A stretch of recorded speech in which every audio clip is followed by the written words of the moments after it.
আরে ভাই ফেলু, স্যার বারবার আমাদের পরীক্ষা নেয় কেন? একবার নিলেই তো হয়, সব টেনশন একেবারে শেষ।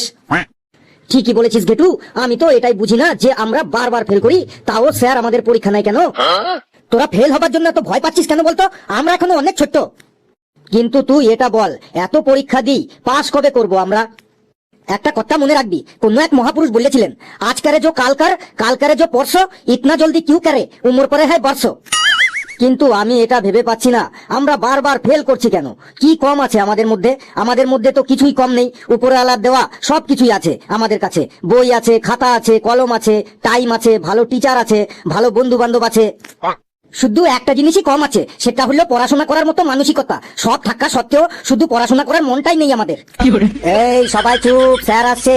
Sir good morning. Sir good morning. Good morning আমার গুণধর ছাত্রছাত্রীরা, তোমরা সবাই বসে পড়ো। তোরা এতক্ষণ সবাই কি কথা বলা বলি করছিলি রে? কি বকবক করছিলি এতক্ষণ? স্যার আমরা বকবক করছিলাম না, আমাদের মধ্যে কে ফার্স্ট হবে কে সেকেন্ড হবে এই নিয়ে আলোচনা করছিলাম আমরা। ফার্স্ট সেকেন্ডের আলোচনা করছিলি তাই না? তোরা কি আমাকে শেখাতে এসেছিস? তোদের মাস্টার আমি। স্যার ওরা ফেল করার দিক থেকে কে ফার্স্ট হবে কে সেকেন্ড হবে এই নিয়ে আলোচনা করছিল। হাবলু তুই বেশি কথা বলিস না, তুই চুপ কর, না হলে শেষে কিন্তু তোকে দেখে নেব। ঘেটু তুই চুপ কর, না হলে তোকে এক্সাম হল থেকে সরাসরি অপারেশন হলে পাঠিয়ে দেবো কিন্তু। হ্যাঁ তো আমার গুণধর ছাত্রছাত্রীরা, তোরা চুপচাপ শান্ত হয়ে বস। আর তোদের কাছে আমার লাস্ট ওয়ার্নিং হলো, যদি কারো কাছে কোনো টুকলি থাকে বা টুকলি করার কোনো ইনস্ট্রুমেন্ট থাকে, যেমন চট্টি বই, মাইক্রো জেরক্স, হাতে লেখা টুকলি, মোবাইল, ক্যালকুলেটর, স্মার্টফোন থাকে, তাহলে আমার কাছে জমা করে যা। যদি পরীক্ষা চলাকালীন কারো কাছে কোনো টুকলি বা টুকলি করার কোনো ইনস্ট্রুমেন্ট পাই, তাহলে তার পরীক্ষা একদম ক্যান্সেল করে দেবো আর তাকে মেরে একদম সিঙ্গারা বানিয়ে ফেলবো। তার ভবিষ্যৎ একদম অন্ধকার হয়ে যাবে, যে তার বিয়েও হবে না। এই কথাগুলোই বলবেন তো স্যার আপনি? আমি জানি, কারণ আমার জীবনটাই শেষ হয়ে গেল এই পরীক্ষা দিতে দিতে। এই ওয়ার্নিং করা ডায়লগ গুলো শুনতে শুনতে আমাদের সবার একদম মুখস্থ হয়ে গেছে। হেলু তুই কিন্তু বেশি বাড়াবাড়ি করিস না, পড়া মুখস্থ হয় না আর আমার ডায়লগ গুলো তোর মুখস্থ হয়ে যায় তাই না? আর তোর মুখ থেকে যদি আর কোনো আওয়াজ আমি পাই, তাহলে কিন্তু পরীক্ষা হল থেকে তোকে বার করে দেবো। চুপচাপ বসে থাকবি, তোকে আমি অ্যাডভান্স ওয়ার্নিং দিয়ে রাখলাম। যদি কারো কাছে কোনো টুকলি পাই, তখন তোরা বুঝতে পারবি যে এটা কি শুধু ডায়লগ নাকি ওয়ার্নিং। স্যার আপনি টেনশন নেবেন না, আমাদের উপর পুরো ভরসা রাখুন। আমরা কোনো টুকলি করবো না। আমাদের প্রশ্ন দিয়ে আপনি ঘুমিয়ে পড়তে পারেন।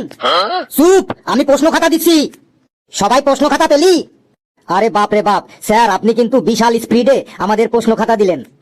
কমসে কম ঘন্টায় 500 কিলোমিটার স্পিডে খাতা দিলেন।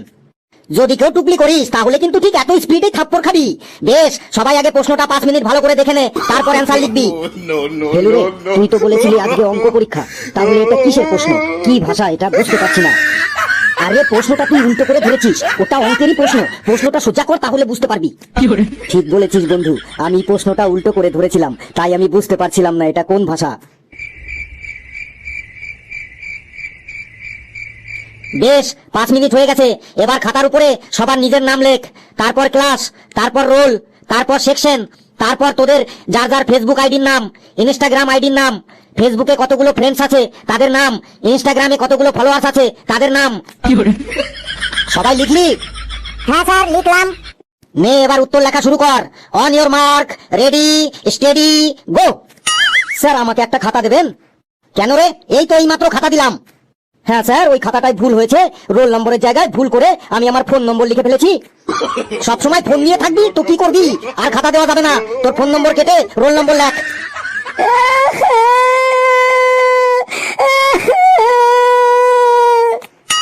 কে কে কাচ্ছে রে? স্যার লেবু কাচ্ছে। কি হলো রে লেবু, তোর আবার কি হলো? কি মনে পড়লো যে কাচ্ছিস? স্যার কিচ্ছু মনে পড়ার জন্য কাচ্ছে না, কিচ্ছু না মনে পড়ার জন্য কাচ্ছে। জানতাম, কোশ্চেন পেপার দেখলেই তোদের চোখ থেকে জল বেরিয়ে আসবে। কাঁদ, যে কেউ যত খুশি কাঁদতে পারিস কাঁদ। ইনস্ট্রাকশনে দেখ লেখা আছে কাদা অ্যালাউড আছে। যদি চাস তো পুরো 3 ঘন্টায় কাঁদতে পারিস, তাতে আমার কোনো প্রবলেম নেই। সারা বছর পড়বি না আর পরীক্ষা দিতে এসে কাঁদবি। এই লেবু তুই কাঁদিস না বন্ধু, তুই তোর আশেপাশে সবাইকে দেখ, আমরাও সবাই ফেল করবো, চিন্তা নেই। অন্তত আমাদের মুখের দিকে তাকিয়ে একটু আনন্দ কর, একটু হাস।